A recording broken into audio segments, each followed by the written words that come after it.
정부가 드디어 결단을 내렸습니다. 소득 하위 70% 국민에게 1인당 최소 10만 원에서 최대 60만 원까지의 지원금을 풀기로 한 겁니다. 대상자만 약 3,580만 명에 달하며 이르면 이번 4월 말부터 지급이 시작될 예정입니다. 내가 지원 대상인지 도대체 얼마를 언제 받는지 오늘 이 영상 하나로 완벽하게 정리해드리겠습니다. 중요한 게 또 있습니다. 단순히 이 지원금만 있는 게 아닙니다.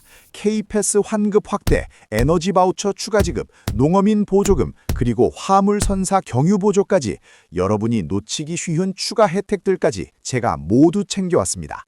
영상 끝까지 보셔야 이 모든 혜택을 빠짐없이 챙기실 수 있습니다. 그 전에 정부가 왜 갑자기 이 막대한 돈을 풀기로 했는지 그 배경을 먼저 이해하셔야 합니다. 그래야 앞으로의 상황이 어떻게 전개될지도 보이기 때문입니다. 어제인 2026년 3월 31일 이재명 대통령 주재 국무회의에서 26조 2천억 원 규모의 추가 경정 예산안이 의결되었습니다. 공식 명칭은 중동전쟁 위기 극복 추경입니다. 말 그대로 전쟁 때문에 편성된 추경입니다. 2월 말 시작된 미국과 이스라엘의 이란 공습이 한 달 넘게 지속되면서 세계 에너지 시장이 요동치고 그 충격이 우리 국민의 장바구니 물가로 번졌기 때문입니다. 기름값이 오르니 물류비가 오르고 물류비가 오르니 모든 물가가 들썩입니다. 정부는 이 충격이 서민층에게 치명적이라고 판단했습니다. 대통령은 세계 경제에 비상등이 켜졌다며 헌법이 정한 긴급 재정 명령까지 언급할 정도로 상황을 엄중하게 보고 있습니다. 전쟁이 없었다면 이 지원금도 없었을 것입니다. 숫자로 현실을 보겠습니다. 3월 30일 기준 WTI 원유 가격이 배럴당 106.33달러입니다. 한 달 만에 무려 49.28%가 폭등했습니다. 브렌트유 역시 최고 119달러까지 치솟으며 2022년 이후 최고치를 경신했습니다. 갈등 시작 전보다 유가가 절반 가까이 뛴 셈입니다. 국내 주유소도 비상입니다. 휘발유는 리터당 1,800원을 돌파했고 더 충격적인 건 경유입니다. 일부 지역에서는 경유 가격이 휘발유를 추월하고 있습니다. 경유는 우리 물류의 핵심인 화물차와 트럭, 버스, 그리고 농기계의 주된 원료입니다. 경유값이 오르면 운송비와 농산물 생산비가 줄줄이 인상되어 결국 우리 식탁 물가를 직격하게 됩니다. 이 모든 위기의 중심에는 호르무즈 해협이 있습니다. 폭이 단 54km밖에 안 되는 이 좁은 바닷길을 통해 전 세계 에너지의 5분의 1이 흐릅니다. 이란이 이곳을 사실상 봉쇄하면서 전 세계 에너지 흐름이 차단되고 있습니다.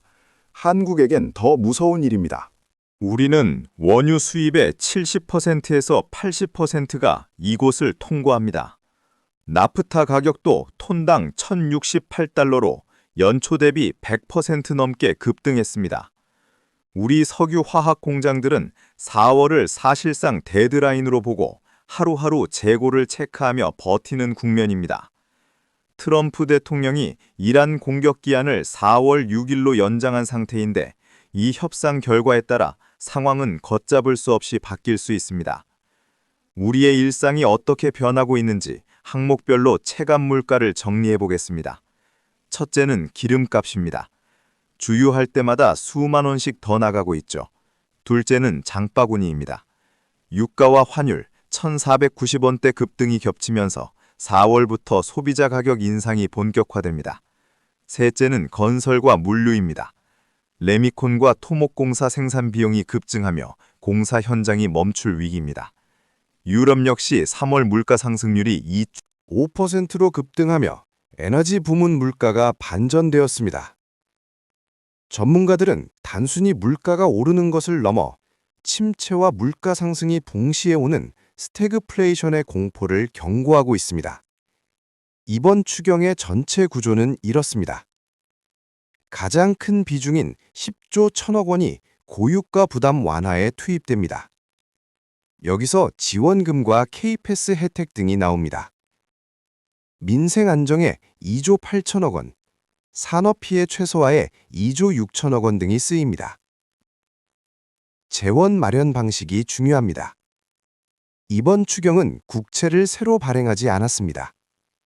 예상보다 많이 거친 25조 2,200억 원의 초과 세수로 충당했습니다.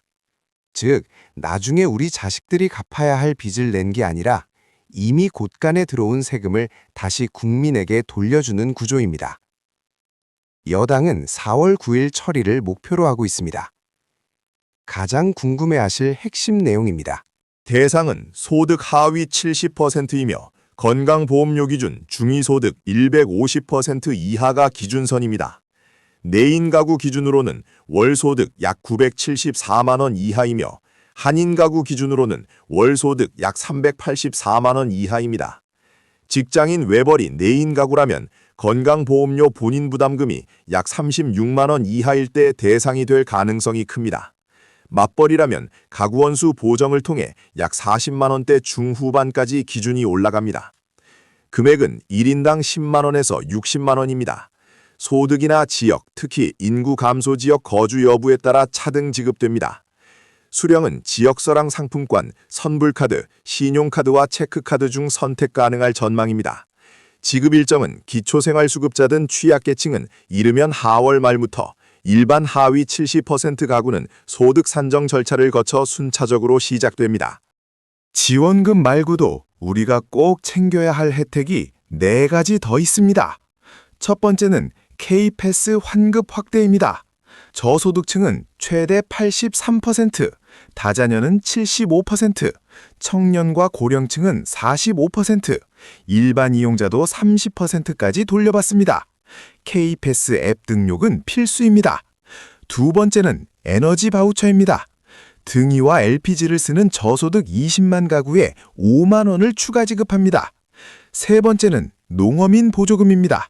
시설 농가와 어업인에게 유가 연동 보조금 5천억 원을, 비료와 사료 지원에 1,000억 원을 투입합니다. 지자체와 농협에서 신청하십시오. 네 번째는 화물 선사 경유 보조입니다. 선박용 경유 가격이 리터당 1,700원을 넘으면 초과분의 50%를, 4월엔 한시적으로 70%까지 정부가 보전해 줍니다. 리터당 최대 183원까지 아낄 수 있습니다. 마지막으로 석유 최고가격제를 통해 주유소 기름값 폭등을 정부가 직접 억제하고 있습니다. 돈을 풀면 물가가 더 오르지 않겠느냐는 걱정도 있습니다. 하지만 이번 추경은 국채 발행 없는 초과세수 활용이라는 점이 다릅니다. 시중에 새로운 돈을 찍어내는 게 아니라 이미 들어온 돈을 배분하는 방식이기 때문입니다. 정부는 이번 추경으로 성장률이 0.2%포인트 오를 것으로 기대합니다. 지금 물가를 올리는 주범은 지원금이 아니라 유가입니다. 이 지원금은 유가 폭등이라는 파도를 넘기기 위한 최소한의 버팀목입니다. 정리해볼까요?